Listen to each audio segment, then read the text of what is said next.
Wes asks, what are some ways to reach out to a brand? And if it becomes a more formal discussion, what type of metrics should you be using to secure a deal, sponsorship, or any type of partnership? That's an interesting one. I can never remember the algorithms to get the best metrics. Like, where's Omid?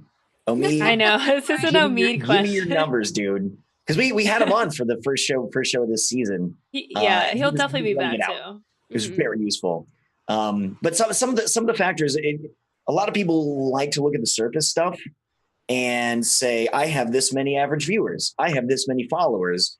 That here have that information, and that should speak to what my value is. But it doesn't for most companies. Most companies want to see what that means, why that's valuable, because it's one of the things we talk about a lot, or every once in a while. Maybe I just do this, is that there are streamers out there who have 10,000 viewers who do not pull in the revenue for their streams as a whole as anybody at this table right now. Right? Thousands of people are watching. Nobody's spending any money.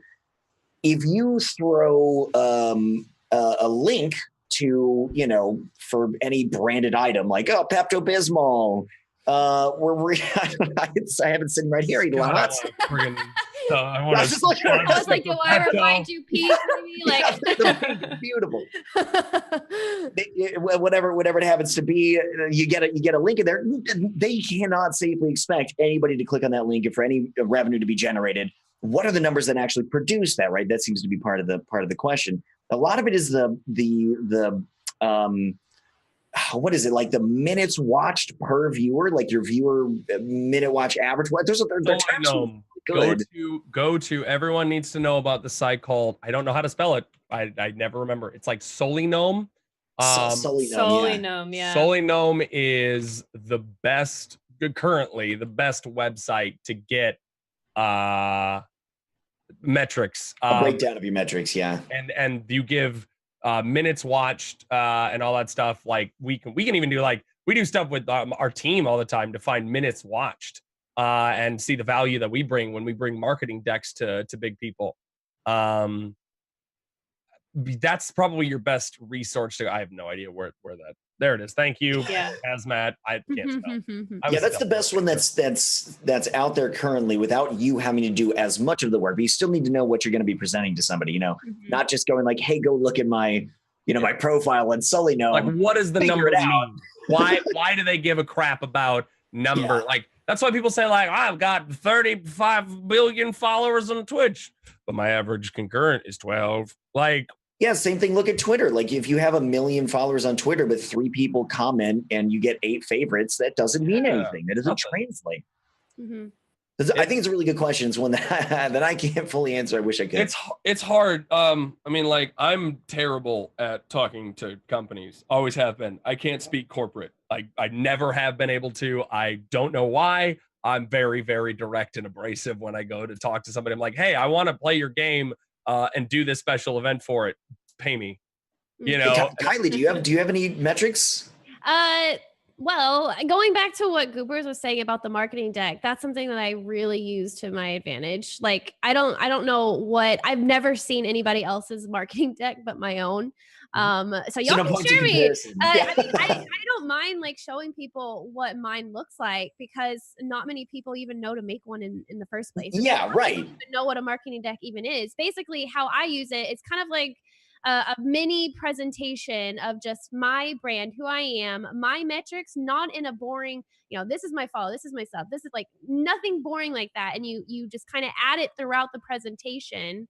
But it is also, like, to the point, like, this is why I'm showing you what I'm showing. And, like, also screenshots of just, like, fun events or fun things or fun something that you do on your stream. Clips, highlights. Yeah, clips, highlights, like, even just screenshots of, like, a baking stream. Like, if you're trying to go to, like, Blue Apron or something and you want to get, like, a deal with them, you can show, like, hey, I have done all of these things. My community really enjoys it. Not only do they enjoy it, but this is how many viewers I had when I was doing this event. This is how many active people in the chat were talking at the time, like, stuff like that. And honestly, as I said, I don't really have any metrics. I'm really bad at talking with brands still. I'm not like anything like what I usually do is I use this one website called like Gamers Digest. And they basically have like a list of emails for different companies. This is all just about games though. Like if I want to get in contact with like a new game coming out, sometimes they have like the agency and then you can see who to contact for the agency. And I just said, hey, you know, my name's Kylie, very brief information. This is what I normally play on my stream. And I just attached my marketing deck. I don't talk about numbers.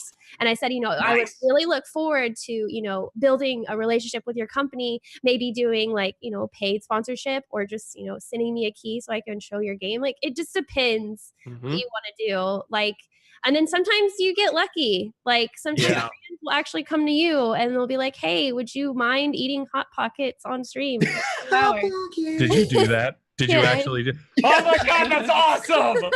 Like, that's so great. I was like, what? Okay. I feel like a lot of us are in this same position. Like I know for myself, talking to companies, I feel like I feel a little bit like the jackhole CEO who's like, you know, I'm in my like I'm a big dude. I'm in my suit and like I definitely slick back hair and Got a little big bald stogie, just like, and I gotta and I'm like, right. I'm sucking back some smoke.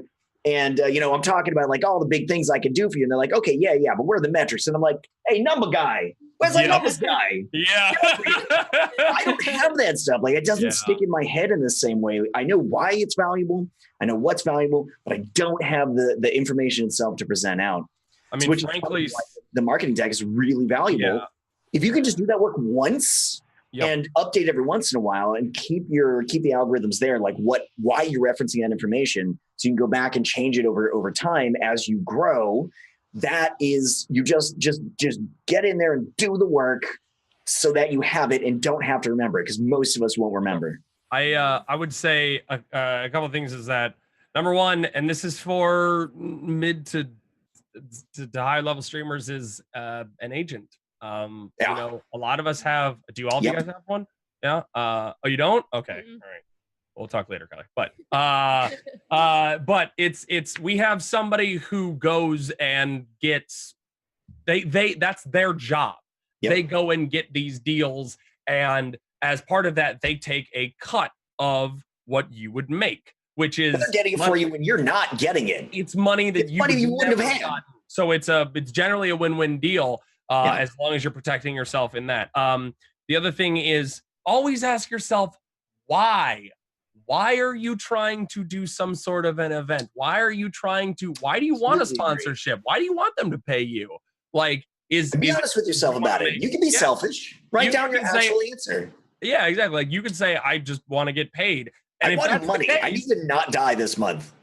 And if that's the case, that's the case. But if you have the best situations to get those is basically saying like, you know, I use blank all the time. I play this game all the time. I do this thing all the time. And I'm already using your products. If you're already using their products and you just swear by them and they're just good on their own merit, you can present to them and say, there you go. Perfect. And you can just say like, you know, like, hey, listen, I've been using your stuff for years. Like I had this conversation with a company at West and I said, a fairly big company, which was really actually a great conversation to have, but it was basically, I've been using your stuff for years. I have no plan on stopping that. Whenever people ask me about my gear or whatever I'm using, I tell them about it because it works. Already believe in the products. And there's no reason, based on my size, what I do, and what I can do for you, that we shouldn't be working together. And the guy was just like, yeah, that kind of explains itself there. Email checks out. Right? And there you go. You already believe in the product, you already use their stuff. Like, what else do you need? You know? And it's just like you could do extra, I suppose, but that's something to keep in mind. And the other final thing about that is, if you ever have a sponsorship, know the laws about that. Know what you are legally, contractually obligated to do, and if you can, get a freaking contract. Oh, no, not if you can. Get a contract. You need a contract. Get a contract. Back out. Yep. Don't do it. Yep. Even if it's for your brother's, you know, firm, whatever it happens to be, your brother should be able to get you a contract. Get a contract. I will highly recommend, for more information on this, to check out, we did an episode with Omid from OP Group, which is a talent agency or a talent management company for streamers and content creators. I highly recommend this episode of the Stream Scene. This is way back, and Links we're in the definitely going to be chat. getting him on again in the future because he would like to talk, and he's brilliant about this stuff. So definitely check that out, and check out they do a weekly show on Fridays on Omid's Twitch channel where they talk about sponsorships like the entire time. It's really great information.